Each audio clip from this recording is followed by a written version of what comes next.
farmacológicas generales se describen como 5 cosas. Estimulan, deprimen, irritan, reemplazan o son acción antiinfecciosa. En una palabra, ninguno de los fármacos crea funciones. Puede estimular o activar, puede deprimir o inhibir. Algunos pueden producir irritación, otros reemplazo, tal es el caso de las terapias de reemplazo hormonal y tratamiento antiinfeccioso. Son las 5 acciones farmacológicas generales, no hay otras. Bien, si no podríamos explicar nosotros las acciones farmacológicas desde el punto molecular, estaríamos un siglo de atraso. Hoy por hoy, casi, por no decir la totalidad, casi todas las acciones farmacológicas se pueden describir desde el punto de vista de la genética, la proteómica y la biología molecular. Fíjense, si hablamos profundamente, hay algunos fármacos, como en este caso la mitomicina. La mitomicina es un fármaco para tratar el cáncer e inhibe la replicación del DNA. Al impedir que el DNA se duplique en una palabra, esa célula muere. Entonces, este medicamento, fíjense, una acción molecular de replicar al DNA. Otras, por ejemplo, el cloranfenicol, un antibiótico. Este antibiótico altera la traducción del mensaje genético. La rifampicina, otro antibiótico, altera la transcripción. Esta era la replicación, esta la transcripción. Los hipnóticos inhiben la respiración celular. Los anticoagulantes desacoplan la fosforilación oxidativa. La insulina modifica el transporte activo. Los antiarrítmicos modifican la permeabilidad de la membrana. La prostigmina produce una inhibición enzimática. Los agonistas beta producen una activación enzimática. Fíjense entonces, hay tantas cantidades de efectos moleculares o acciones moleculares de los fármacos como fármacos existen. Obviamente se pueden agrupar por fármacos que dañan al DNA, fármacos que dañan al entorno del DNA, fármacos cuyas moléculas biológicas o blancos biológicos están en la membrana, fármacos cuyos blancos biológicos son enzimas, etcétera, etcétera, etcétera. Es decir, podemos agrandar el mundo de lo que es la acción farmacológica, pero recordando siempre que ningún fármaco tiene fuera de estas cosas. Estimulan o activan, inhiben, irritan, reemplazan o son antiinfecciosos, pero molecularmente tienen muchas acciones. Ya de hecho, el 80% de los fármacos se conoce la acción a nivel de sus moléculas blanco, y las moléculas blanco habitualmente son aquellos receptores, pero hoy se ha visto que hay otras moléculas blanco además de receptores. Fíjense, ¿qué factores pueden modificar los efectos de los fármacos? No cabe duda que nos vamos a encontrar con diferentes tipos de pacientes en diferentes estados. Entonces hay que conocer. Uno de los factores más importantes que modifique el efecto de los fármacos es el factor patológico. Habíamos visto cuando hablamos de hipertensión arterial que los pacientes pueden tener diabetes, que los pacientes pueden tener hipertensión, que los pacientes pueden tener insuficiencia cardíaca, infarto, etc. Estos son habitualmente los factores patológicos más importantes, que el hígado no esté funcionando adecuadamente, tenga una insuficiencia hepática. El hígado, recuerdan ustedes, es el laboratorio del cuerpo y nos provee enzimas, sobre todo para la conjugación y la oxidación de los fármacos, es decir, para participar en la transformación metabólica de los fármacos. El riñón, no cabe duda, es la vía de eliminación de más o menos el 70% de los fármacos. Tenemos que ver si está bien la reabsorción, la secreción tubular, etcétera, etcétera. El hipotiroidismo, el hipertiroidismo son condiciones. El hipotiroidismo baja el metabolismo basal, el hipertiroidismo aumenta y acelera el metabolismo basal y puede implicar en la transformación de los fármacos. Fíjense entonces, hay factores patológicos capaces de modificar el efecto de los fármacos. ¿En qué sentido modificar el efecto? En más o en menos. Los efectos van a ser los mismos, los vamos a conocer, pero pueden modificar en más o en menos. Factores fisiológicos, la edad. No cabe duda. Es diferente dar medicamentos a ancianos, a niños o a personas de la edad normal, jóvenes, etcétera. Los dos extremos de la vida son complicados en cuanto a la dosificación particularmente. Hay que acordarnos que los niños recién nacidos y los prematuros tienen deficiencias enzimáticas. Los adultos mayores arriba de 80 años, 85, también empiezan a tener deficiencias enzimáticas, fallas en eliminación, distribución distinta de la cantidad de músculo, de grasa, etc. El peso, un factor que prima. No es lo mismo dar medicamentos a obesos que a dar a personas muy magras, muy flacas. El sexo, per se, las mujeres metabolizan mejor los fármacos. La razón ¿por qué? No se sabe. Aparentemente producen más rápidamente enzimas de conjugación y enzimas de oxidación, aparentemente, pero no hay un estudio absoluto que diga por esto las mujeres, porque en algunos grupos de fármacos se ve que sí las mujeres alteran y modifican sobre todo la transformación de los fármacos, pero en otros estudios no. Hay alteraciones del equilibrio ácido básico que pueden ser factores fisiológicos, alteraciones del equilibrio iónico, temperatura, nutrición, fatiga. Fíjense a tal punto es la temperatura que en algunas situaciones, si hablamos de temperatura, estamos hablando de fiebre particularmente. En algunas situaciones, cuando la temperatura es alta, el medicamento circula mucho más rápido y en condiciones de temperatura baja disminuye. Esto va también para las enzimas. Hay que recordarnos que las enzimas tienen una temperatura óptima de funcionamiento. Fuera de esa temperatura, la actividad enzimática baja mucho o se altera. La nutrición, no hay que olvidarnos que la albúmina circulante es uno de los eventos más importantes farmacocinéticos. ¿Por qué? Porque el exceso de albúmina puede hacer que el medicamento se pegue o se quede o se mantenga mucho en la albúmina circulante cuando son medicamentos que tienen un 90-99% de adhesión a la albúmina.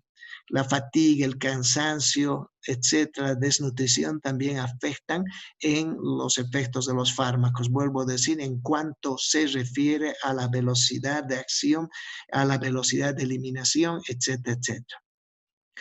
Hay factores farmacológicos propios, la vía de administración, no cabe duda.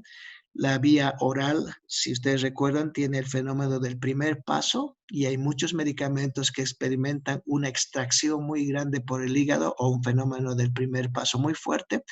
Y en esos fármacos que tienen mucha extracción, mucho fenómeno del primer paso, es mejor dar por otras vías el fármaco. Tal es el caso de la morfina.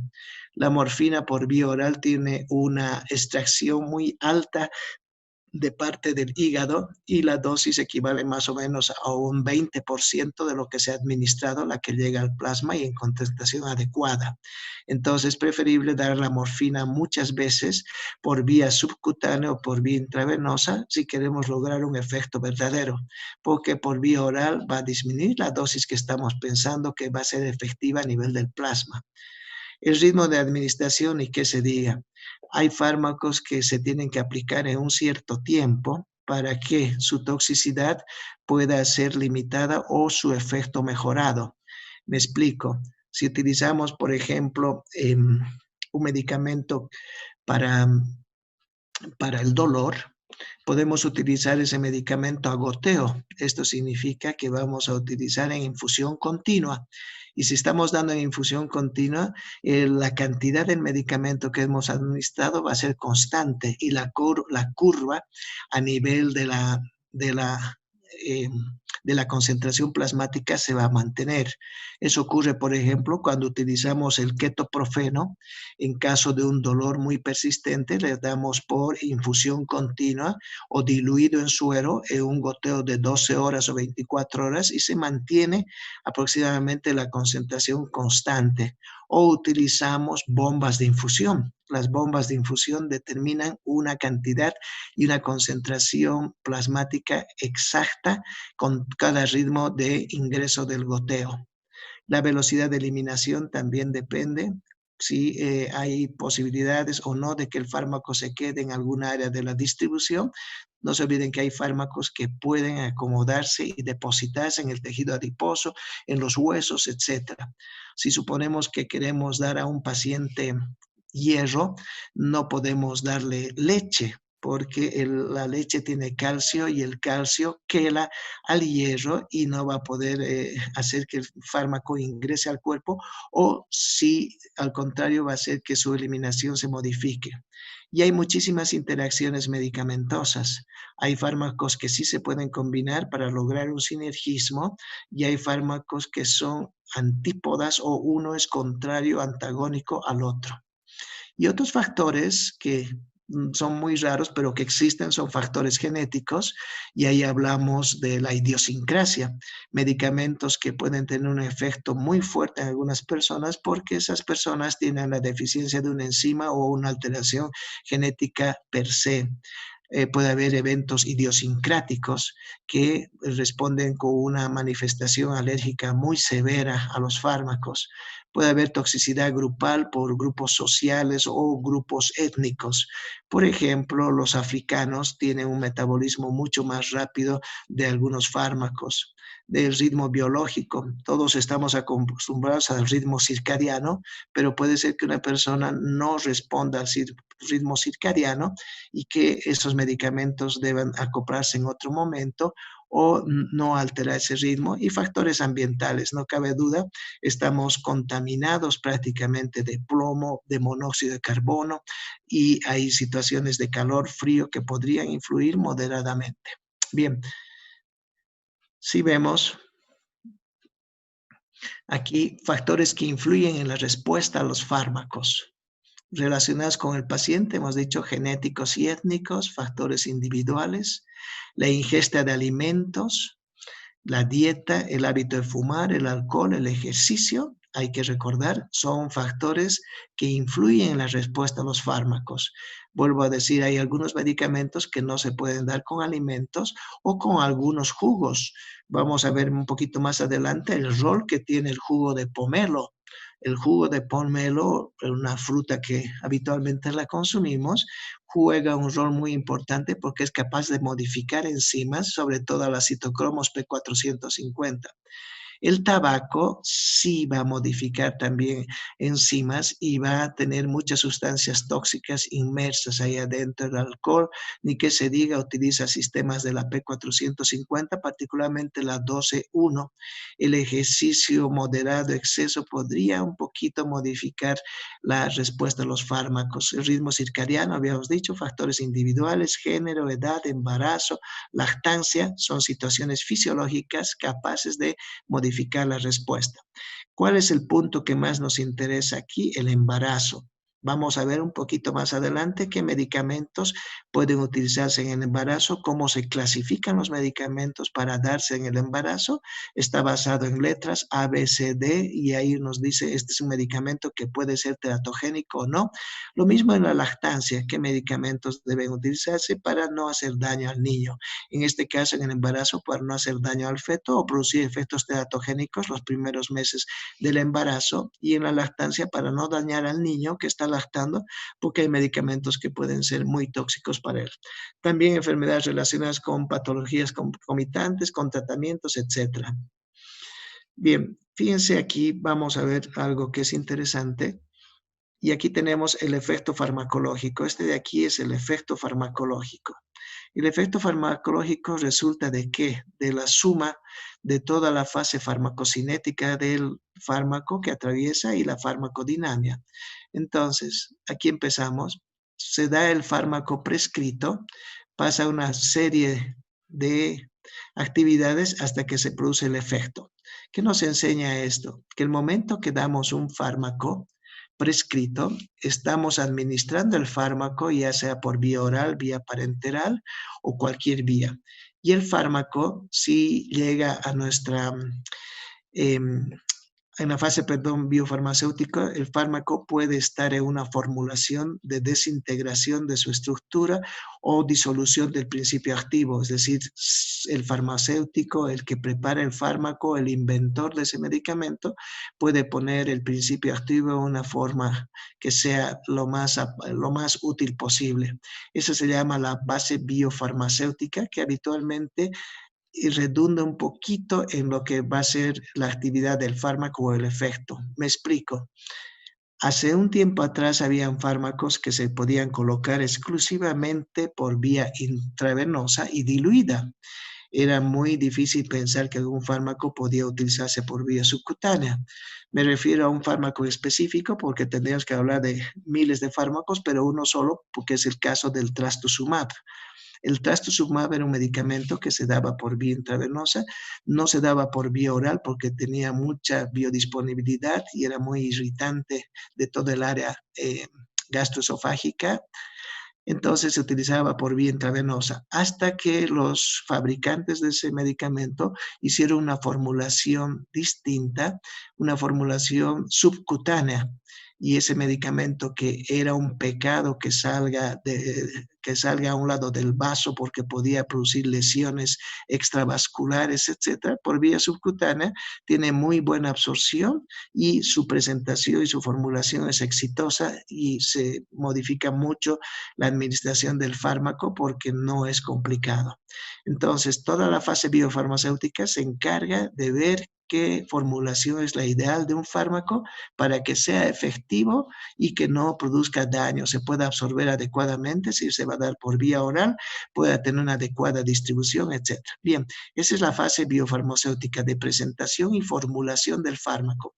Luego viene la fase farmacocinética, que sabemos que está inmersa la absorción, la distribución, el metabolismo y la excreción, el ATME que se llama, para que el fármaco llegue a una concentración adecuada en el plasma y de ahí pueda dirigirse al sitio de acción. Entonces aquí ya está disponible para la acción y viene la fase farmacodinámica, donde hay interacción entre el fármaco y receptor o fármaco molécula blanco y el efecto. Entonces, toda esta escalera es interesante. El fármaco prescrito pasa por una serie de eventos hasta llegar al efecto farmacológico. Se suman la área o la fase farmacocinética, la farmacodinámica, nos interesa a la fase biofarmacéutica por la elaboración y la presentación del principio activo en diferente formulación y la fase farmacocinética nos dirá cuánto se absorbe, cómo se distribuye, si se queda en las proteínas plasmáticas, si se metaboliza rápidamente, se excreta en forma intacta, no se ha transformado, etcétera, etcétera. Bien, aquí dice mecanismos que explicarían variaciones de las respuestas. ¿Por qué todos los pacientes no responden igual? Sería una fantasía que todos los pacientes respondan igual. Hay muchos pacientes que responden más rápido al efecto que estamos buscando, otros pacientes que lentifican y otros pacientes que definitivamente no responden. Y aquí se tratan de problemas enteramente moleculares. Fíjense, hay alteración en la concentración de fármaco que llega al receptor, no ha llegado a adecuada cantidad al sitio donde tiene que actuar. Hay variaciones en la cantidad de ligando endógeno que se une al receptor. Muchas veces el fármaco tiene que pelear con productos propios biológicos para poder actuar. Por ejemplo, aquí dice uso de propranolol en pacientes con feocromocitoma versus normal. Los pacientes que tienen feocromocitoma eliminan mucha cantidad de adrenalina. Entonces, el propranolol habrá que subir en su dosis porque no va a ser efectivo. Va a haber mucha cantidad de ligando que va a competir con el fármaco. Alteración en el número o función de los receptores. La hormona tiroidea aumenta receptores de beta adrenérgicos en el músculo. Es una alteración en el número o función de los receptores. Mecanismos compensadores fisiológicos que se oponen al efecto del fármaco. Fíjense ustedes entonces, hay algunos mecanismos biológicos moleculares que explican las variaciones. Vuelvo a decir, el número de receptores que están aptos, si hay mucho ligando que ocupe esos receptores, si no llega el fármaco fármaco a la interfase o al sitio donde va a actuar con el receptor, y los mecanismos compensadores fisiológicos que se ponen activos como si fuera un daño que está produciendo el mecanismo a su homeostasis, entre comillas. Si lo es, está alterando la homeostasia orgánica y el cuerpo empieza a defenderse con mecanismos fisiológicos de resistencia o evitar eso. Bien, aquí fíjense cómo la dieta va a influir en algunas enzimas y transportadores. Sabemos que existen dos fases de transformación de los fármacos desde el punto de vista hepático. La fase 1 o la fase de oxidación, hidrólisis, ruptura de la molécula, y la fase 2 de conjugación, particularmente con ácido glucurónico, también se juntan con glicina o con metil o con sulfatos, y los transportadores que podrían estar inmersos. Y aquí vemos la dieta que va a pasar. Fíjense, en la fase 1, las enzimas que predominan son los citocromos. Acuérdense que hay 40 diferentes tipos de isoformas o isoenzimas del retículo endoplásmico o microsomales llamadas citocromos.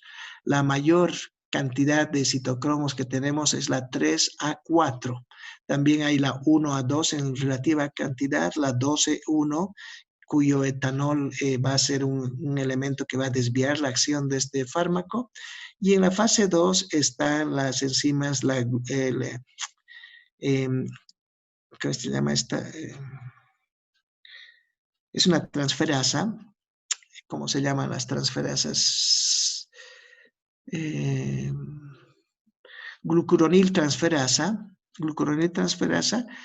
que son dos enzimas de la fase 2 que van a ser las enzimas de la conjugación. Una de ellas va a hacer que el fármaco se conjugue con el ácido glucurónico y se llama glucuroniltransferasa. La otra se llama una era uridindifosfoglucuroniltransferasa y la otra glutatión transferasa. Son dos enzimas transferasas que van a actuar. En los transportadores, particularmente a nivel del túbulo renal, hay una glucoproteína llamada glucoproteína P que nos juega sucio en el efecto que estamos buscando porque hace que el medicamento salga muy rápido por la vía renal, es decir, no le da acción al medicamento a que empiece a tener un efecto no solamente en el riñón, sino en el cuerpo, porque al pasar por el túbulo renal es retirado el fármaco al producir una mayor eliminación del fármaco. Bien, ahora, estas son las enzimas o transportadores que pueden verse afectados en los diferentes procesos metabólicos de fase 1, fase 2 o transportadores. Y aquí está la dieta. Fíjense qué elementos de la dieta podrían alterar a estas enzimas. Y fíjense, lo que más resalta aquí es el zumo de pomelo o el jugo de pomelo. El jugo de pomelo actúa como un inhibidor de la 3A4. El zumo de naranja también, el vino tinto, la hierba de San Juan, no la conocemos, debe ser una hierba que se produce en otros países, aquí no tenemos. El ajo es un inductor más bien del 1A2, la cafeína es un inhibidor, el zumo de pomelo es un inhibidor de la glucoproteína 1A2. Aquí fíjense las crucíferas significa el brócoli o el coliflor, actúan como inductores de este grupo de enzimas microsomales. El alcohol también actúa, la carne a la brasa también actúa. Los berros son inhibidores. Aquí, en el caso de las verduras son inductores de estas enzimas de transformación. Nuevamente vemos el zumo de pomelo, etcétera, que pueden alterar sistemas de transporte. Bien, ¿por qué nos importa esto? Porque muchos de los fármacos se van a metabolizar por estas enzimas y no podemos juntar con alimentos o con la dieta porque vamos a tener problemas. Si este fármaco, por ejemplo, aquí hay una consecuencia, dice, aumenta el área bajo la curva de ciclosporina, midazolam, terfenadina y felodipino en un 300%. Significa que la parte de biodisponibilidad se aumenta mucho. Este zumo de pomelo tiene un efecto inhibidor de la enzima que debería retirar fácilmente a estos fármacos. Entonces no los retira. Si nosotros le damos al paciente un midazolam, el midazolam es una benzodiazepina. La terfenadina es un antihistamínico de los que habíamos dicho que no se debe utilizar porque produce muchas arritmias y se combina particularmente con ketoconazol u otros. Y el felodipino es un bloqueante de los canales de calcio. Entonces, fíjense, cuando estamos dando estos medicamentos, debemos decir al paciente no consuma jugo de pomelo, no consuma, porque se va a aumentar su biodisponibilidad, va a estar muy fuerte el fármaco, muy alterado en su concentración y las dosis que estamos dando van a ser como superlativas, a pesar que son dosis estándar por esta acción inhibidora del jugo de pomelo. Y así sucesivamente el zumo de naranja, el vino tinto, etcétera, etcétera, etcétera. Aquí fíjense el ajo. El ajo reduce o baja el AUC del saquinavir.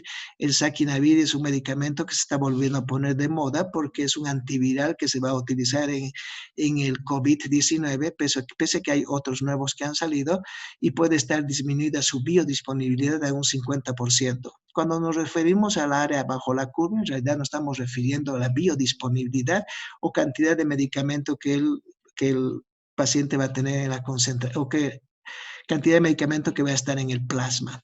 Bien, la cafeína tiene un efecto discreto, etcétera, y cada uno de esos ejemplos uno puede analizar, buscar en internet qué pasa si, por ejemplo, midazolam se consume junto con jugo de pomelo, qué pasa si la cafeína se consume con jugo de pomelo, qué pasa si la clorzoxazona y en alcohólicos, qué ocurre si se da más alcohol, dice aquí disminuye su AUC en un 50%, etcétera.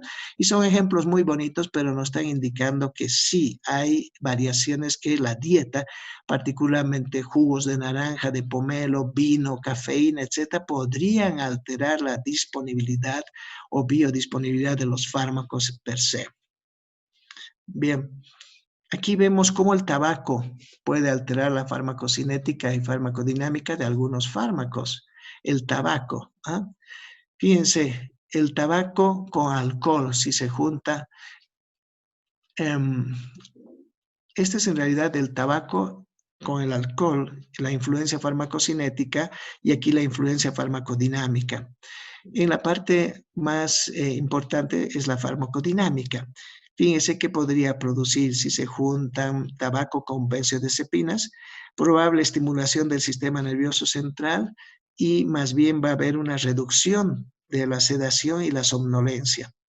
Entonces, es bueno decir al paciente no consuma tabaco porque va a tener algunos problemas con medicamentos que está usando. Ese es en el caso de las benzodiazepinas, en el caso de beta bloqueantes, lo mismo con el tabaco, particularmente con la acción simpática de la nicotina. La nicotina, no se olviden que está presente en el tabaco y la nicotina nos interesa a nosotros porque estamos hablando de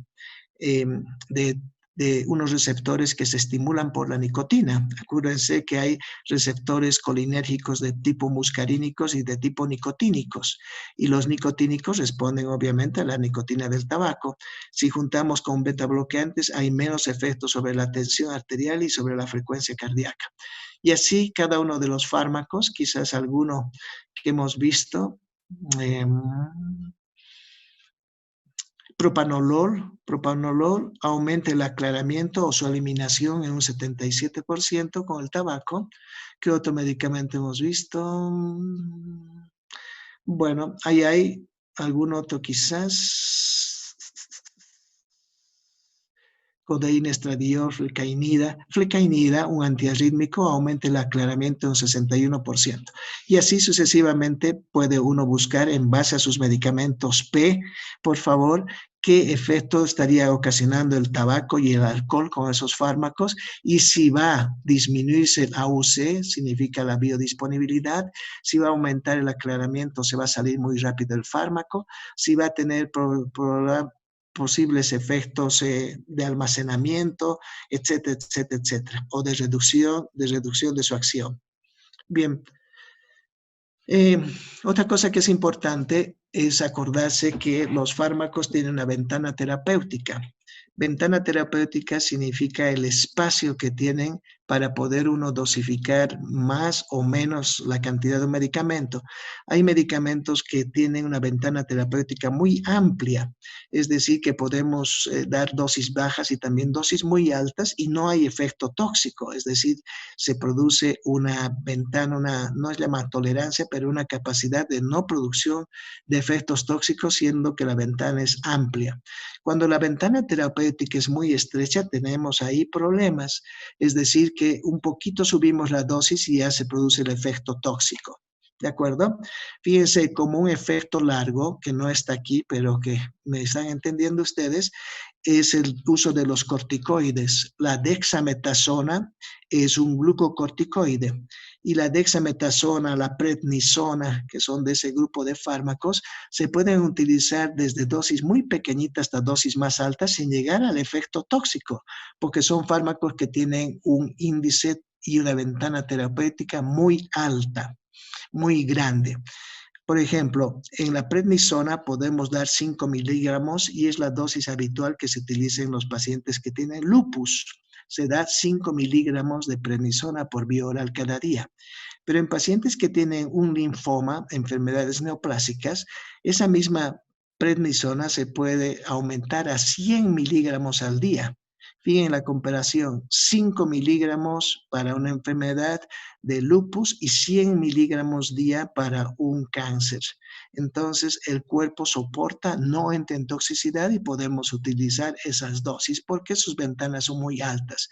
Si su índice terapéutico o su margen o su ventana terapéutica es muy estrecha, tendremos problemas y cuando juntamos el medicamento o per se lo utilizamos, tenemos que reconocer que el subir la dosis podría llevarnos a una toxicidad que estamos buscando como efecto. Obviamente los efectos colaterales o tóxicos existen, pero lo que menos quiere uno es que aparezcan esos efectos. Aquí vamos a ver con algunos medicamentos, a ver alguno que hemos visto. Aquí está la digoxina. La digoxina es un fármaco cardiotónico. Significa que se lo utiliza en insuficiencia cardíaca.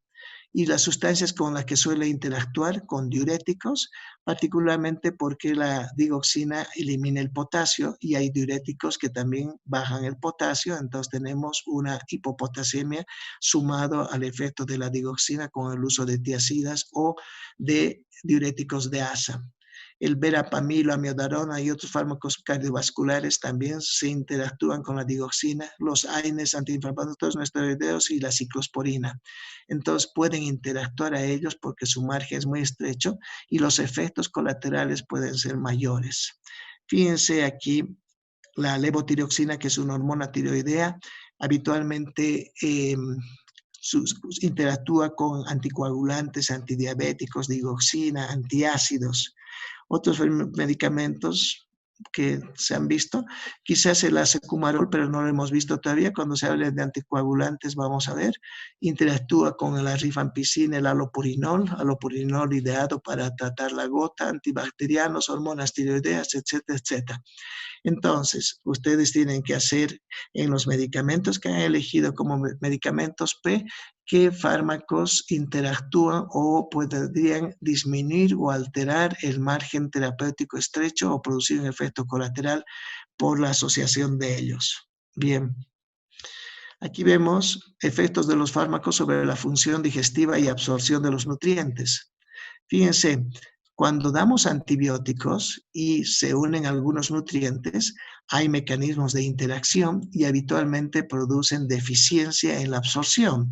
Fíjense, si nosotros damos, por ejemplo, tetraciclinas, que es el ejemplo más clásico, con calcio o zinc o magnesio o cationes divalentes como el hierro, la tetraciclina prácticamente no se absorbe. Entonces no podemos dar ningún elemento de estos al juntar con tetraciclina, vuelvo a decir particularmente. ¿De acuerdo?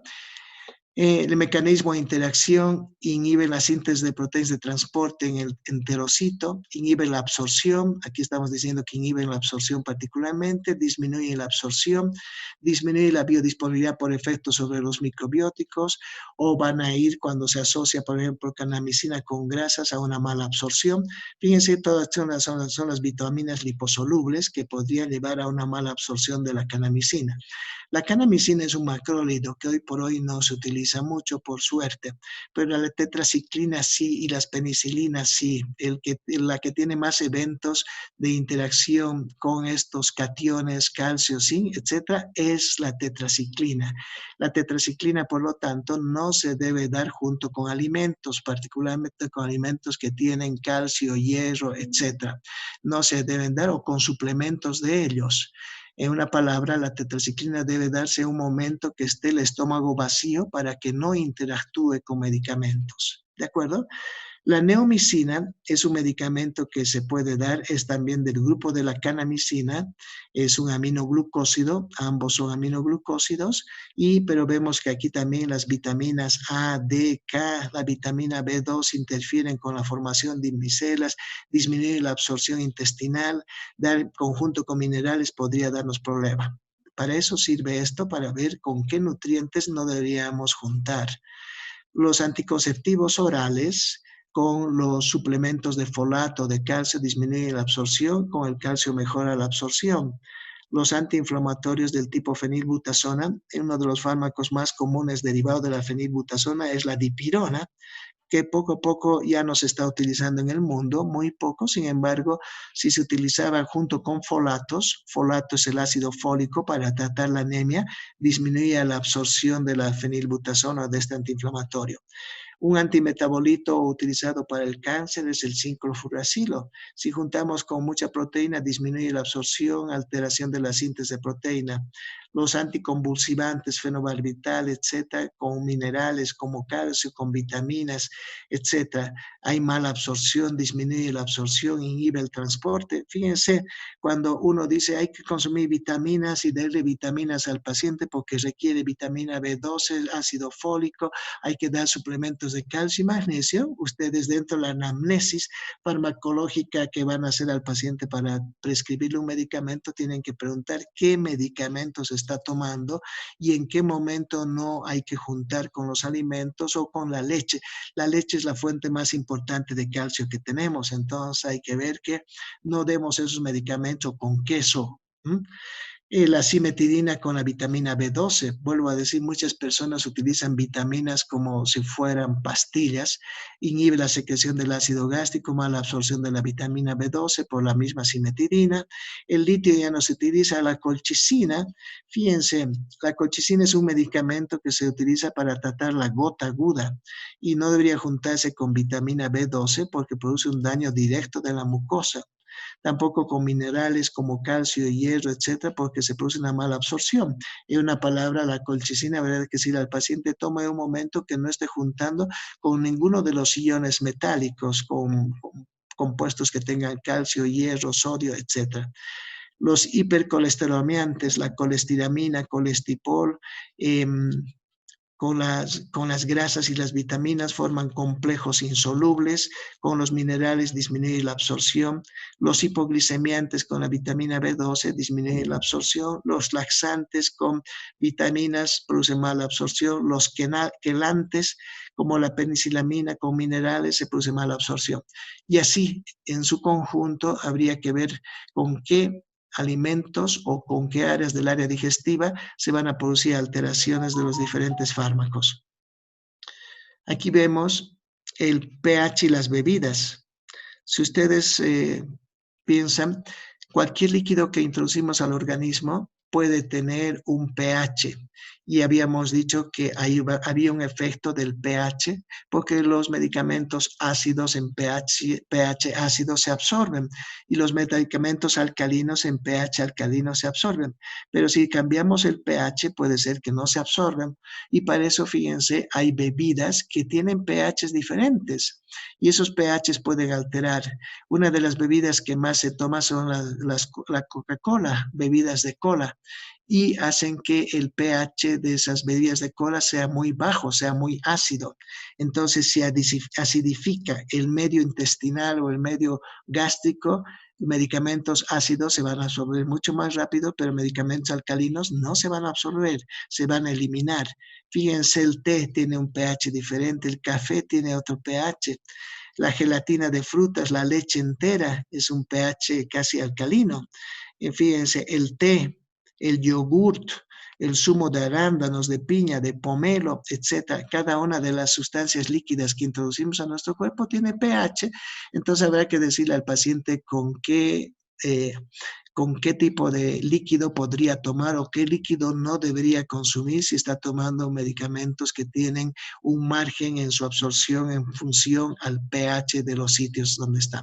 Bien, para que vean las influencias.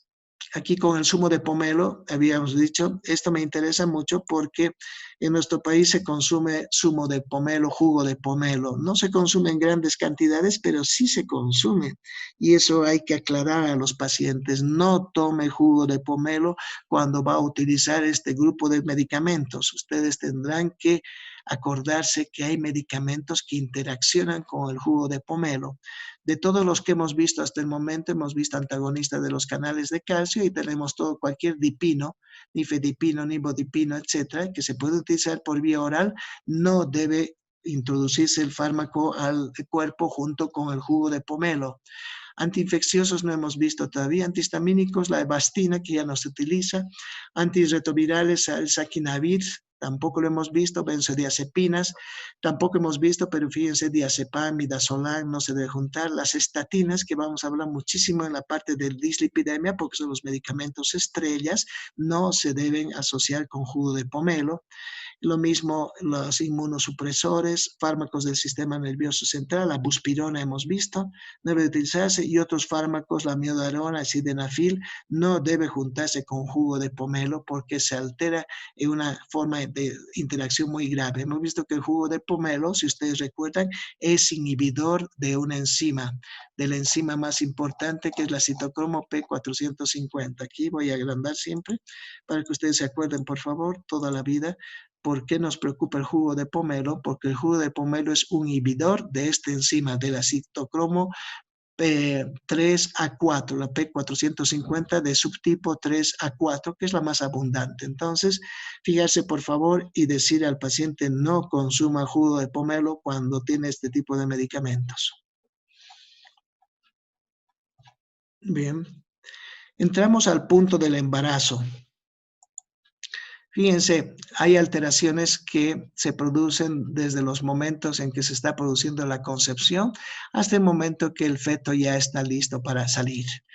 Si ustedes recuerdan, el óvulo está migrando por la trompa y si aparece un espermatozoide travieso, ¡zas!, se produce la unión y aquí tenemos el espermatozoide que se une con el óvulo y tenemos ya al huevo. El primer día se ha producido el huevo fecundado. Al tercer día, fíjense, ya el huevo está en la fase de mórula, ya ha empezado a multiplicarse muchas células y tiene que migrar hacia este sitio. Y ahí está la mucosa uterina, el blastocito que va a dar lugar a la placenta, etc. Y estamos, fíjense, en la primera semana del embarazo.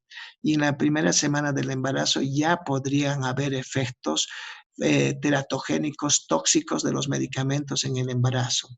Después tenemos aquí la semana 2 y media del embarazo.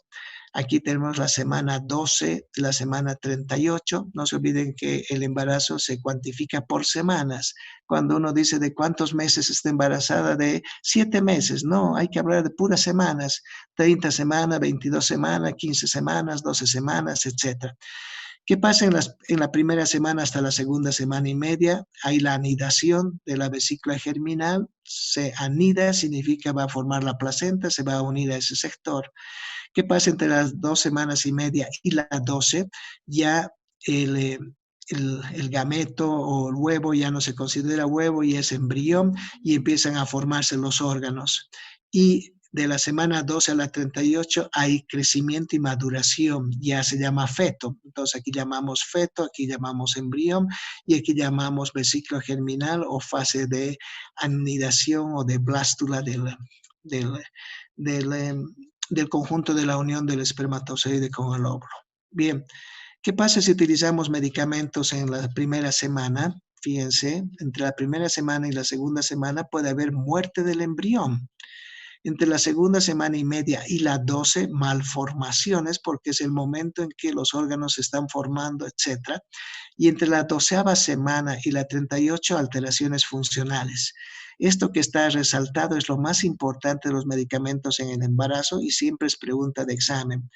¿En qué momento puede haber muerte del embrión? Cuando se utilizan fármacos entre la primera y segunda semana y media de embarazo. ¿Cuándo puede haber malformaciones? Entre esta y la 12 y alteraciones funcionales desde la 12 hasta la 38.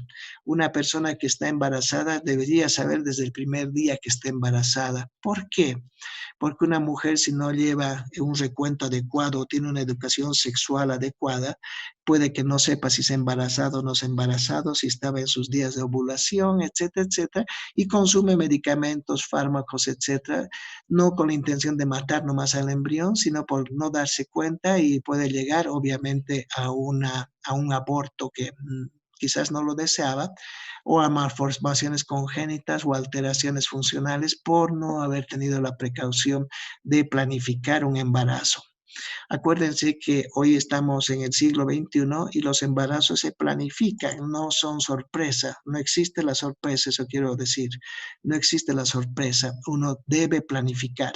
Por ejemplo, si quiere embarazarse una persona, una mujer, debe empezar a consumir ácido fólico por lo menos unas 2 semanas antes del embarazo para evitar la malformación congénita y el daño que puede haber en la formación de la espina bífida y otras malformaciones que ocurren.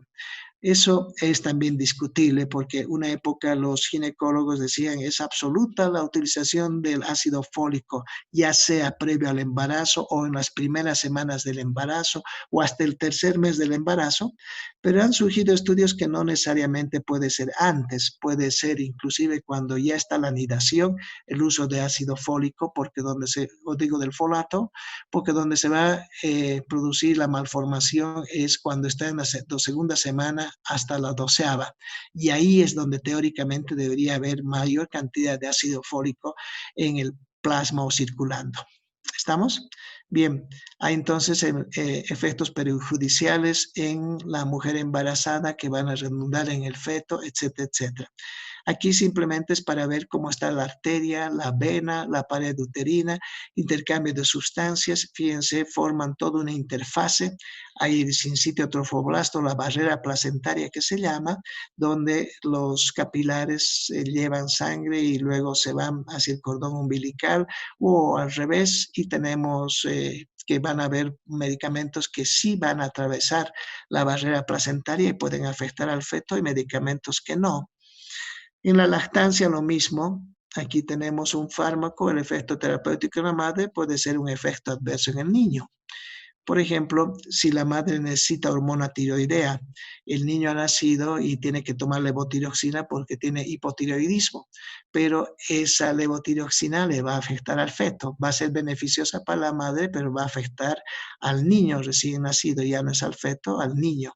Entonces habrá que tener en cuenta y decir si la persona necesita este medicamento sí o sí, no debe dar lactar y utilizar leches suplementarias, etc. ¿Estamos? Entonces hay que fijarnos la dimensión del traspaso del fármaco a la leche, la distribución del fármaco en el niño, la velocidad de eliminación del fármaco en el niño, la concentración del fármaco en la sangre del niño, la sensibilidad en el lugar de acción y el efecto. Todo eso redunda en el efecto del fármaco que ha consumido la persona durante la lactancia. Eso se tiene que entender muy bien y en sus años de provincia de ustedes o cuando sean internos, tienen que volver a revisar y decir qué medicamento le doy a esta persona que está lactando o que está embarazada para no producir un problema. Somos los directos causales nosotros del problema al recetar fármacos. Obviamente la mayor parte de los fármacos, lamentablemente durante el embarazo, si no hay un adecuado control, es la madre la que toma sin autorización del médico. Muy rara vez se ve que sea una teratogenia o un daño por indicación del médico. Entonces, toda paciente que tiene algún problema debe avisar al médico y aquí, fíjense, tenemos un cuadro donde dice elección de fármacos durante el embarazo. Bien, y aquí dice, pueden usarse estos fármacos, deben valorarse, y esta tercera fila, deben evitarse estos fármacos durante el embarazo. Quizás la fila que más les interesa a ustedes es esta de acá. Deben evitarse estos fármacos para aprender que estos fármacos no deben prescribirse durante el embarazo por las diferentes patologías que puede tener la madre. Lamentablemente la madre puede tener diferentes enfermedades, arritmias, hipertensión, diarreas, problemas digestivos, úlceras, infecciones, asma, congestión nasal, ansiedad, etcétera, etcétera, y el médico se ve en la necesidad a veces de prescribir medicamentos porque el paciente o la paciente necesita. Entonces, el área de medicamentos que tienen que acordarse que no deben prescribir, deben evitarse en lo posible en el embarazo son este grupo. Fíjense, aquí tenemos la miodarona. La miodarona es un medicamento extraordinario como antiarrítmico. Este año lamentablemente no vamos a ver arritmias, entonces se quedarán con el nombre nada más, amiodarona. La fenitoína también se utiliza como antiarrítmico, pero esta es la clave, la amiodarona. Es un antiarrítmico para casi todos los tipos de arritmia, pero que, fíjense, debe evitarse durante el embarazo. La paciente tiene arritmia, puede utilizarse, qué sé yo, beta bloqueantes en algunos casos, digoxina, debe valorarse la lidocaína, propafenona y no debe darse la miodarona. Entonces, vuelvo a decir, este grupo de fármacos es el que más tiene que acordarse. Si la embarazada tiene hipertensión, puede utilizarse metildopa. Habíamos dicho que la metildopa, la hidralazina, beta bloqueantes se pueden utilizar en el embarazo. ¿Estamos? Aquí están los medicamentos. Deben valorarse los bloqueadores de calcio, el nitroprusiato, y deben evitarse en lo posible diuréticos, inhibidores de la ECA e inhibidores de la angiotensina 2. No están indicados en el embarazo. Cuando hablamos de estos medicamentos ya los mencionamos, no deben utilizarse durante el embarazo. Inhibidores de la ECA, inhibidores de la angiotensina y diuréticos. Salvo que sea necesario, vuelvo a decir, nada es absoluto, pero salvo que fuera necesario. Bien. Insuficiencia cardíaca si tiene la persona, digoxina, debe valorarse tiazidas y furosemida, y en lo posible no utilizarse ahorradores de potasio como la espirolactona, inhibidores de la ECA, inhibidores de la angiotensina 2, que vuelve a seguir. Tromboembolia, las pacientes pueden utilizar heparinas de bajo peso molecular, puede utilizar aspirina, pero en dosis muy bajas. No se olviden que la aspirina está prohibida prácticamente en el tercer trimestre, y aquí justamente, fíjense, el ácido salicílico o la aspirina acetilsalicílico en el tercer trimestre está prohibido, lo mismo que anticoagulantes en el primer trimestre y streptocinasa en el parto. ¿Por qué la aspirina en el tercer trimestre? Porque la aspirina es un AINE y los AINES bajan a las prostaglandinas, y si no hay prostaglandinas para el trabajo de parto, se dificulta el trabajo de parto. Además que existe la posibilidad de sangrados, en un parto va a haber sangrado siempre, y si está la persona con este medicamento que es un antiagregante plaquetario, puede sangrar más. Deben valorarse anticoagulantes orales. En la parte digestiva, fíjense, cuando hay diarrea se puede dar soluciones electrolíticos y metilcelulosa.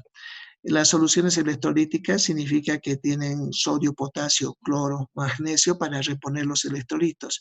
Se podría utilizar un antidiarreico que es la loperamida, pero hay que tener valoración, hay que decir, debe valorarse riesgo-beneficio. Y los anticolinérgicos en lo posible no. ¿De acuerdo? Anticolinérgicos de tipo muscarínicos, antimuscarínicos estamos hablando, y hemos visto que antimuscarínicos tienen sus efectos. Obviamente, si la persona no está embarazada y tiene diarrea, sí se puede utilizar anticolinérgicos. Un anticolinérgico muy común en nuestro medio es el propinoxato, y el propinoxato sí se puede utilizar, pero en pacientes que no están embarazadas. Aquí estamos hablando en embarazo.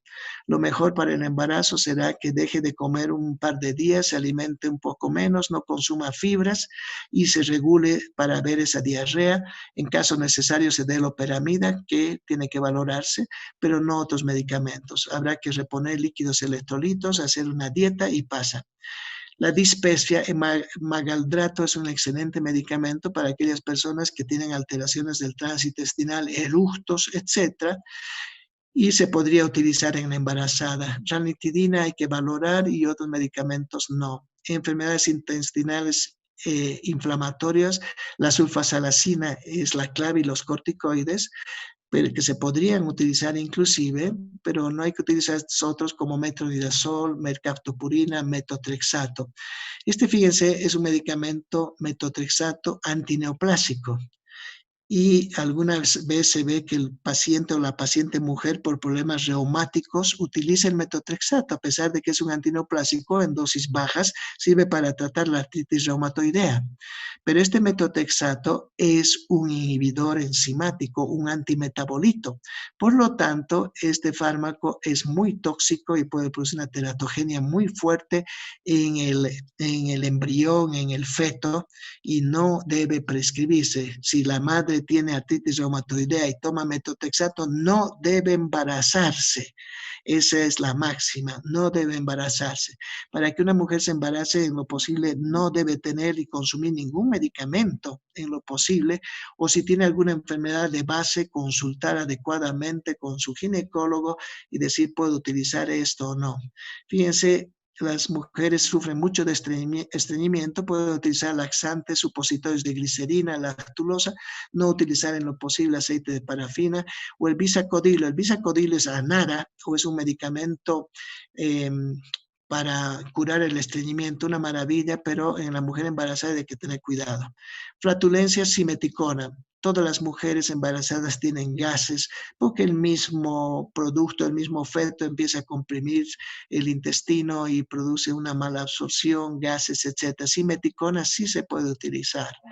Náuseas y vómitos, fíjense, se puede utilizar meclocina, doxilamina, que son medicamentos antieméticos, la difenhidramina, que habíamos visto que era antihistamínico, se puede utilizar con un poquito de cuidado, la metoclopramida, que es un antihistamínico también, y un medicamento antiemético, no es antihistamínico, pero es antiemético. Acuérdense que la metoclopramida era un bloqueador de receptores D2 y un estimulador de la 5-HT4, se puede utilizar. Lo que no se debe utilizar es difenhidramina y dimenhidrinato en el último trimestre. Por favor, fíjense, los nombres parecen muy claros. Todavía se puede valorar, pero aquí en el tercer trimestre ninguno de estos medicamentos debe utilizarse. Bien, en la úlcera péptica, vuelvo a decir, magaldrato y sucralfato sí se puede utilizar, ranitidina o omeprazol hay que valorarse, pero no utilizar sales de bismuto, pirenzepina, misoprostol. Acuérdense, el misoprostol es un prostaglandínico, es la prostaglandina E1, etcétera, etcétera. Bien, en la parte respiratoria, si hay asma, la paciente con asma puede utilizarse corticoides inhalados con mucho cuidado. En lo posible no teofilina, no salmeterol, etcétera, etcétera. En congestión nasal, lo mejor es en suero salino isotónico, poner al agua un poquito de sal y que haga absorciones por la nariz, en lo posible no descongestionantes. En la rinitis alérgica se podrá utilizar beclometasona, que es un glucocorticoide de acción local en el área respiratoria alta. Podría utilizarse antihistamínicos de primera generación. Se puede utilizar loratadina, después no otros. Para la tos se puede utilizar difenhidramina, codeína y dextrometorfano, pero fíjense, debe valorarse el uso del dextrometorfano. El dextrometorfano es un antitusivo excelente, pero es derivado del opio. Entonces podemos crear en el niño, si la paciente toma muchas veces, aquí hay que considerar que una vez no va a producir nada, pero si la persona cualquiera de estos medicamentos que deben valorarse o deben evitarse toma muchas veces, ahí sí tenemos problemas. Puede tener una depresión respiratoria o puede tener intoxicación con opioides o puede convertirse en un morfinano en potencia. Las mujeres en el embarazo tienen ansiedad, no cabe duda, tienen cefaleas por tensión, por migraña, puede utilizarse paracetamol, benzodiazepinas, por un tiempo muy cortito, fíjense, no utilizar benzodiazepinas por mucho tiempo. Producimos un estado de depresión del sistema nervioso central en el feto. Puede utilizarse aspirina en algún momento, pero las aspirina en el tercer trimestre no. En la migraña, paracetamol, codeína en algunos casos, si es que hay mucha migraña, deben evitarse los ergotamínicos o los derivados del alcaloide del cornezuelo de centeno. Para el dolor se puede utilizar paracetamol, gracias a Dios que existe el paracetamol, fíjense, podemos utilizar en el embarazo, sin mucho exceso tampoco, pero podemos utilizar, evitar estos medicamentos. Para la depresión, antidepresivos tricíclicos, evitar inhibidores de la MAO, para la epilepsia, benzodiazepina, sulfato de magnesio, si hay convulsiones, otros antiepilépticos en lo posible no utilizar, etcétera, etcétera, etcétera. Bien, seguimos aquí. Si hay fiebre, paracetamol, vuelvo a decir, paracetamol nos saca de apuros porque sí se puede utilizar en el embarazo.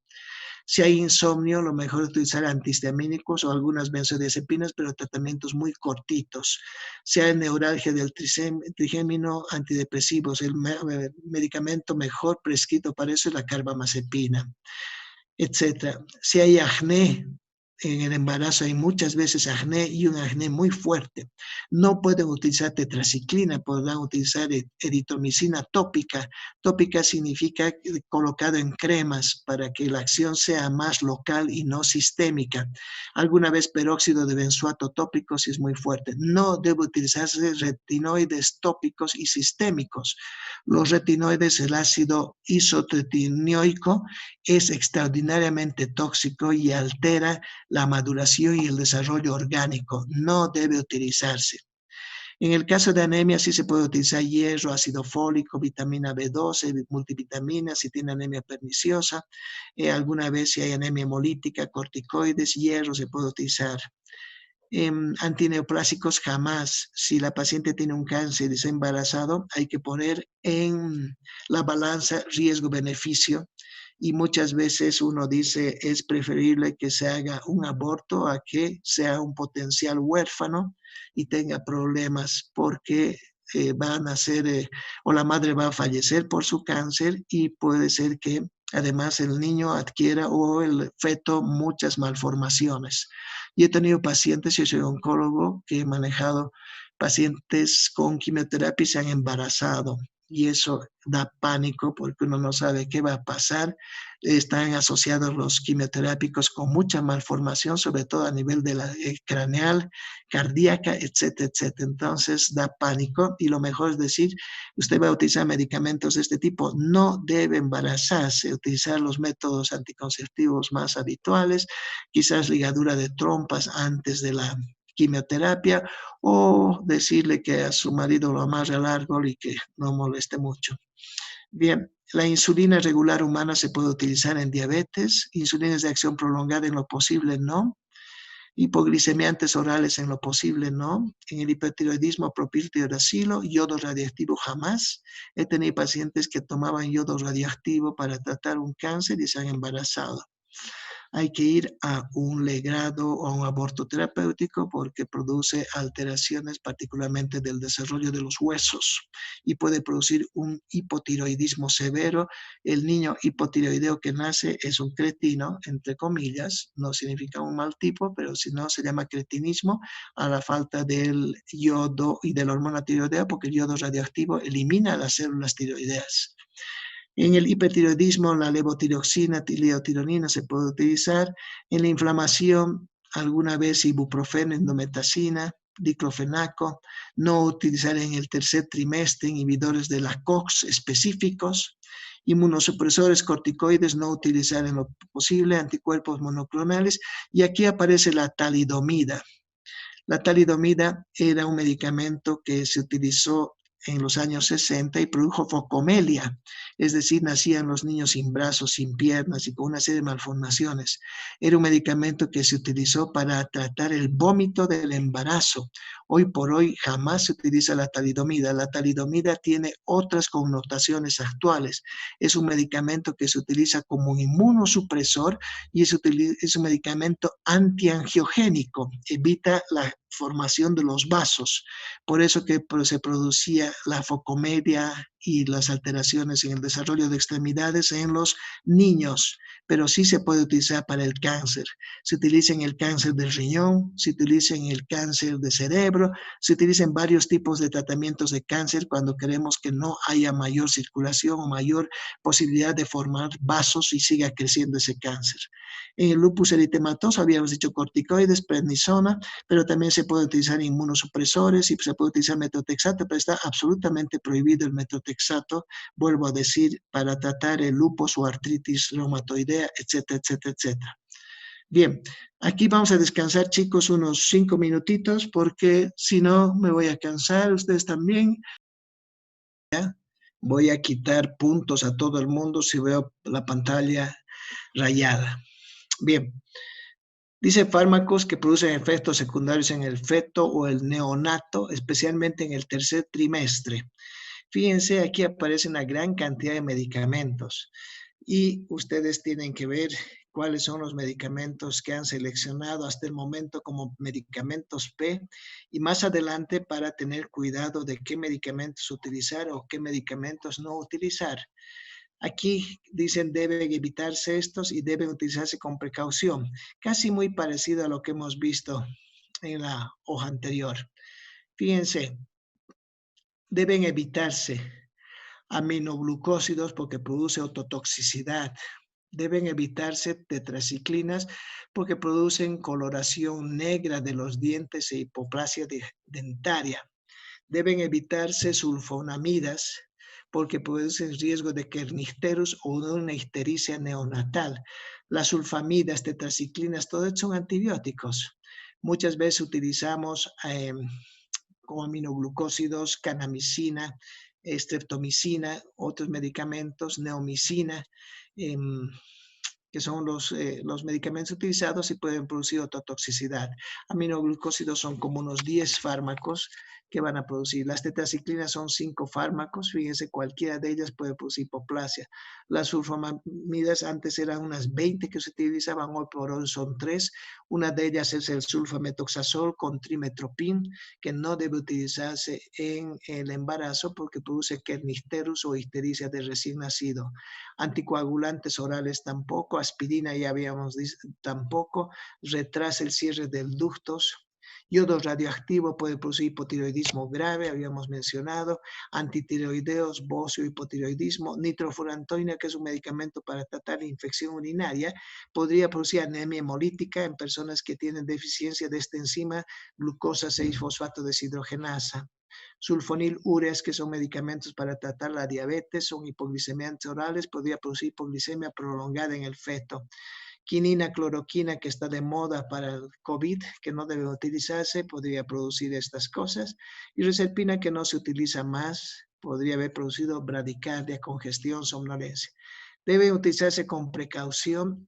Fíjense ustedes, anestésicos generales, anestésicos locales, opiáceos, fenobarbitúricos, benzodiazepinas, beta bloqueantes, podría producir bradicardia, hipoglicemia, beta bloqueantes o beta-adrenérgicos, en este caso no beta bloqueantes, sino más bien agonistas, taquicardia y arritmias, las tiacidas, alteraciones electrolíticas, etcétera, etcétera.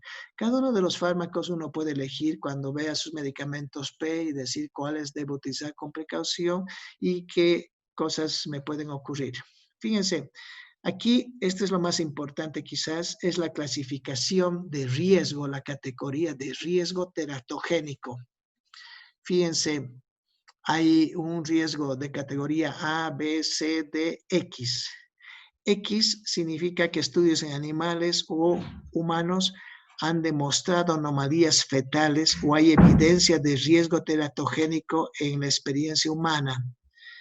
¿Estamos? Cuando un medicamento dice X, no significa que es por, significa que está contraindicado absolutamente en las mujeres que están o pueden quedarse embarazadas. La categoría X es la más fuerte, ¿de acuerdo? La categoría D, que existe una clara evidencia de teratogenia, pero el beneficio de su uso puede ser aceptable a pesar del riesgo, pero existe evidencia de teratogenia. La categoría C, en estudios en animales han mostrado efectos teratogénicos para los fetos de los animales. La categoría A no han mostrado riesgo teratogénico para el feto, en la categoría B, perdón, y en la categoría A, los estudios controlados realizados en mujeres no han mostrado riesgo para el feto durante el primer trimestre y no existe evidencia en los trimestres posteriores y la posibilidad de teratogénesis parece remota.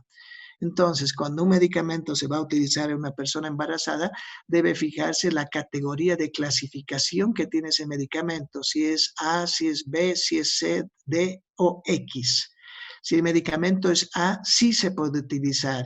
El B también sí se puede utilizar. Hay algunos estudios que han mostrado algunas alteraciones, pero sí se puede utilizar. Si es C, y hay que tener mucha precaución. D, no utilizar. X, en lo posible, por nada utilizar. En estas situaciones hay que ver. Cada uno de los fármacos viene etiquetado y cuando busquen sus medicamentos P, ustedes tienen que decir qué riesgo teratogénico tiene según la FDA el medicamento que voy a aprender y voy a prescribir a lo largo de mi vida. Si es categoría A, lo voy a utilizar siempre. B también. C, tendré mucho cuidado. Este es el abecedario entonces, A, B, C, D y X, que debe tenerse cuidado, por favor. Ya, efectos teratogénicos demostrados en los humanos que no deben utilizarse, deben evitarse.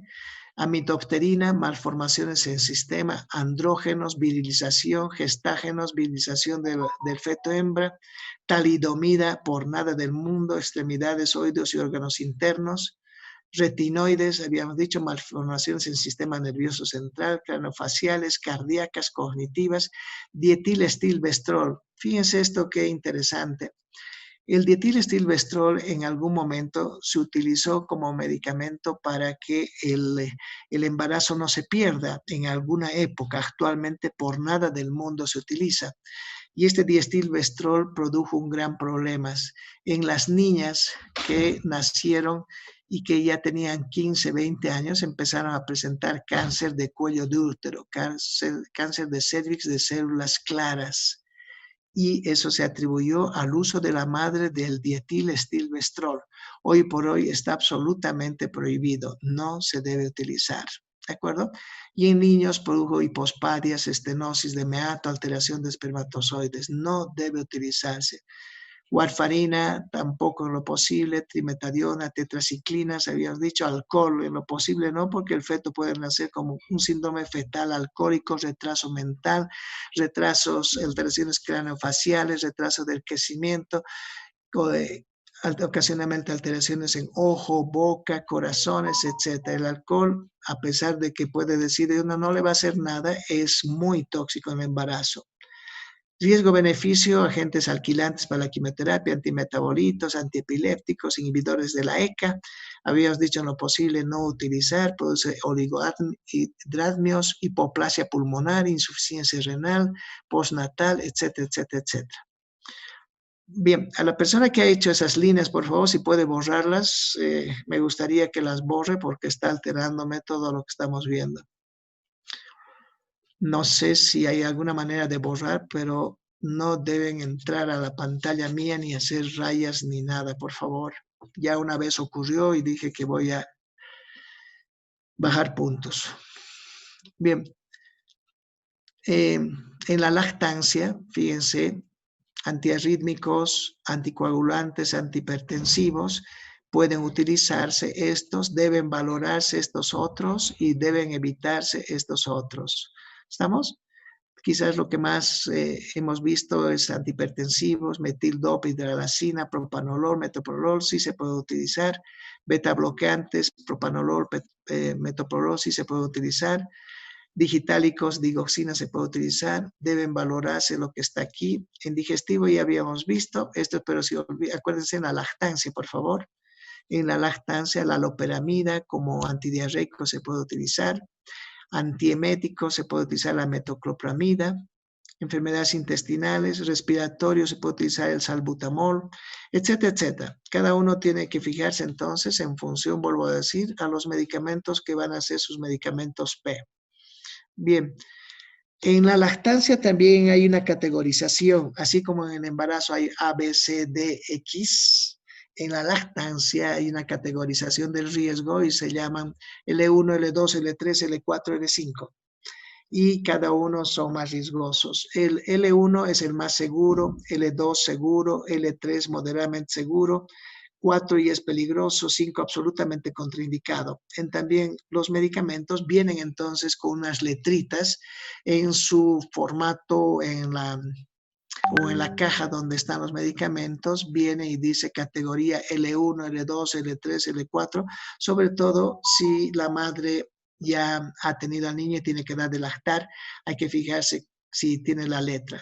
Vuelvo a decir, en el embarazo era A, B, C, D, X, en la lactancia es L1, L2, L3, L4, L5. Obviamente se pueden utilizar otras clasificaciones, categorías de riesgo, etcétera, pero hay que conocer que existen medicamentos de riesgo.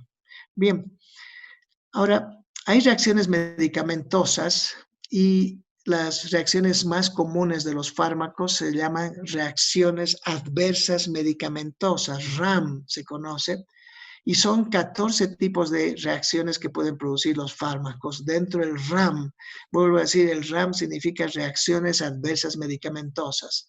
Fíjense, si ustedes miran esto, tienen 14 posibilidades de producir alteraciones adversas, pero no todas ocurren y cada uno de los fármacos podría producir una, dos o tres de estas reacciones. No significa que produzca los 14, sino depende del tipo de fármaco que se está utilizando y cuáles producen.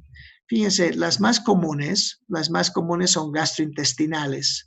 Y gastrointestinales tenemos náuseas, vómitos y diarreas, NBD, como los efectos más comunes de reacciones adversas, náuseas, vómitos y diarrea.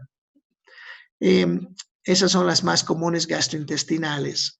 Otras comunes son dermatológicas. Y aquí en dermatológicas tenemos el síndrome de Stevens-Johnson o la necrolisis epidérmica, daño de la piel por medicamentos. Hay muchos medicamentos que pueden producir daños dermatológicos, entre esos están las sulfas, y cuando un paciente está consumiendo un medicamento y empiezan a aparecer lesiones en la piel, hay que parar inmediatamente el uso de ese medicamento porque está produciendo reacciones adversas dermatológicas. Hay fármacos que van a producir reacciones hematológicas y vamos por orden entonces. Gastrointestinales las más comunes, dermatológicas las siguientes, hematológicas las que siguen. Y cada una puede ser al azar que siga, pero vuelvo a decir gastrointestinales, dermatológicas, hematológicas, neurológicas son quizás los más comunes. Es imposible que uno aprenda todas las reacciones adversas de los medicamentos, pero acordarse cuáles son los más comunes. Gastrointestinales, dermatológicas, hematológicas como anemias, trombocitopenia, plaquetopenia, neurológicas como dolores. Hay medicamentos que per se, el pasarse un poquito de la dosis o utilizar la dosis exacta produce trastornos neurológicos como neuropatías. ¿Estamos? Bien. Vamos a ver cada una de las interacciones y los grupos de fármacos. Hay interacciones farmacocinéticas, farmacodinámicas, y las farmacocinéticas disminuyen liberación del fármaco, disminuyen absorción, inducen enzimas. Las farmacocinéticas producen aumento de la liberación de fármacos, etc. Las farmacodinámicas puede ser un sinergismo, antagonismo, etcétera, etcétera. Bueno, aquí interacciones farmacológicas, farmacéuticas, habíamos dicho que puede ser en el momento antes de dar el medicamento al paciente. Hay interacciones físicas o químicas. Alguna vez, si la enfermera está preparando medicamentos para dar al paciente, de repente el medicamento se ha cristalizado porque ha juntado uno con otro. Y hay algunas situaciones que en la misma jeringa las enfermeras mezclan 2 medicamentos o 3 para evitarse 2 pinchazos o 3 y pasan directamente por vía intravenosa todos los medicamentos mezclados en una sola jeringa. Y ahí sí se ven muchas reacciones físicas y químicas, cambios de colores de los fármacos, cristalización de la solución que ha dado, aspecto lechoso de la solución, y esas son interacciones físicas o químicas que ocurren. Las físicas sobre todo por la luz. Hay medicamentos que deben taparse mientras están ingresando al organismo.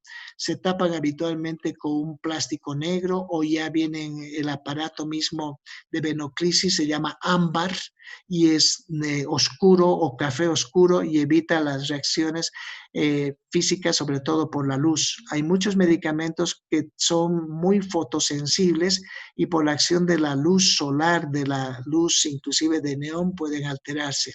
Otros químicos en los que no se debe mezclar uno con otro. La mayor cantidad, les vuelvo a decir, de efectos o interacciones se traducen en cristalizaciones, aparecen como si fueran agujas ahí adentro de la jeringa o dentro del suero que se ha producido por la mezcla de uno u otro fármaco. Hay cambios de colores de los fármacos, etcétera, etcétera. Si se utiliza, por ejemplo, acetilcisteína o se utiliza complejo B, las soluciones cambian de colores, etcétera, etcétera. Y las reacciones terapéuticas, no cabe duda, interacciones terapéuticas pueden ser farmacocinéticas o farmacodinámicas. Ya, fíjense, aquí están, alguien ha vuelto a rayar. Vuelvo a decir, las personas que están rayando, por favor, no lo vuelvan a hacer. Me rayan la pantalla y alteran todo lo que estamos viendo. Por favor, son personas ustedes mayores, no son niños, no empiecen a rayar la pantalla.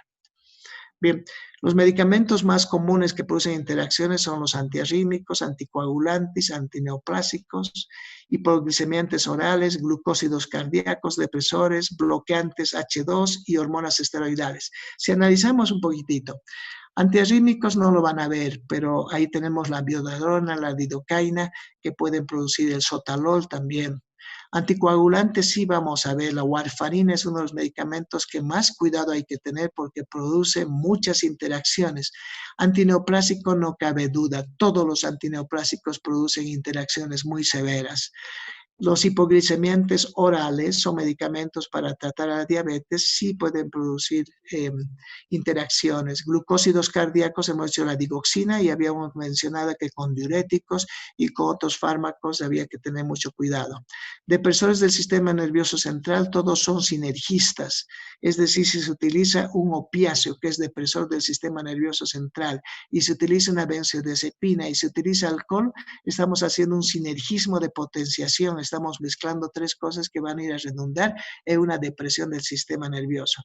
La cimetidina ya se ha quitado del mercado, era un bloqueante H2, pero producía como reacciones adversas e interacciones con muchos fármacos, muchísimos fármacos. Hoy por hoy ya no. Las hormonas esteroidales producen todavía interacciones. Bien, las interacciones, fíjense dónde pueden ocurrir. Pueden ocurrir a nivel de la absorción, de la distribución, de la transformación y eliminación. Es una palabra en el ATME clásico. ¿Y qué interacciones son más frecuentes? Con alimentos, con alteración del pH, formación de complejos, competencia por el mecanismo. En la interacción de distribución, competencia por la unión a proteínas. Acuérdense que hemos dicho que la hipoalbuminemia y la hiperalbuminemia pueden causarnos problemas. La hiperalbuminemia porque se convierte en un depósito de la albumidad de los medicamentos que se han introducido. Hay algunas situaciones per se que producen hiperalbuminemia cuyas causas no son muy claras, como es la esquizofrenia, enfermedades psiquiátricas, algunos cánceres, etc. Pero la hipoalbuminemia sí es más común. En pacientes desnutridos, pacientes que tienen problemas renales, tienen hipoalbuminemia. Y si el fármaco utilizaba el medicamento para distribuirse con las proteínas y actuaba como reservorio, al no haber albúmina, el fármaco se ve muy activo y muy fuerte en su efecto y su concentración. Del desplazamiento de ligandos, la lucha entre ellos, en inducción, inhibición enzimática, modificación del flujo e interacciones en la eliminación, podría ser por modificación del pH urinario y por la secreción tubular. Bien, en las farmacodinámicas las interacciones son antagonismos, sinergismos y sensibilidad mayor o menor, directo, indirecto. Antagonismo competitivo, uno con el otro. El metotrexato, por ejemplo, con el ácido fólico. El ácido fólico es un medicamento que se utiliza, hemos dicho, para tratar las anemias y el metotrexato es un medicamento para tratar el cáncer, pero ambos interactúan con una enzima de por medio. El ácido fólico necesita de la enzima tetrahidrofolato o dihidrofolato reductasa y el metotrexato consume a la reductasa. No competitivos, la noradrenalina para papaverina y antagonismo fisiológico a la adrenalina versus la histamina. La adrenalina es el antagónico por excelencia de la histamina. Eso también lo habíamos visto cuando hablábamos de histamina. Luego tenemos sinergismos de suma, podemos utilizar cefalosporina más penicilina, no es una buena asociación, o de potenciación, la de potenciación sí se utiliza más, y sensibilidad directa o no por el mismo receptor o indirecta por otro. Interacciones farmacocinéticas, fíjense, puede haber con el alimento y el tipo de interacción que se está produciendo. Ya habíamos dicho que dentro de los alimentos, el brócoli, coles que son crucíferas podrían producir problemas, sobre todo con anticoagulantes, con antirretrovirales si son ricas en grasa. El saquinavir, un medicamento que se utiliza muchísimo, si es el ajo en grandes cantidades. Tetaciclina con lácteos, habíamos dicho, alimentos ricos en calcio. Las fluoroquinolonas con lácteos, ricos en calcio, bifosfonato con lácteos, etc. Zumo de pomelo vuelve a aparecer aquí, las estatinas con las fibras, etc. Y aquí está el mecanismo de acción que pasa. Algunos reducen la absorción, forman complejos, reducen absorción, etcétera, etcétera. Aquí vemos con alcohol y otros fármacos que ya lo habíamos visto en hojas anteriores, que prácticamente es lo mismo. Aquí interacciones entre alimentos y fármacos. Fíjense, el acetaminofeno es el paracetamol. Y los alimentos ricos en pectina retrasan la absorción del fármaco. ¿Qué alimentos son ricos en pectina? Son las carnes y algunos de ellos son la papaya y otros compuestos. Retrasan la absorción del fármaco. ¿Cuál es la recomendación? Tomar el fármaco en estómago vacío. Antagonistas del calcio, bloqueadores de calcio, no consumo de pomelo en lo posible. Anticoagulantes orales. No con alimentos ricos en vitamina K, como es brócoli, bruselas, etc. Antihipertensivos, no con alimentos ricos en potasio, ahí está el plátano, el melón, el kiwi, etcétera, etcétera. ¿Y qué significa esto? Moderar el consumo de los alimentos citados que se ha dicho, porque hay interacción entre fármacos y alimentos.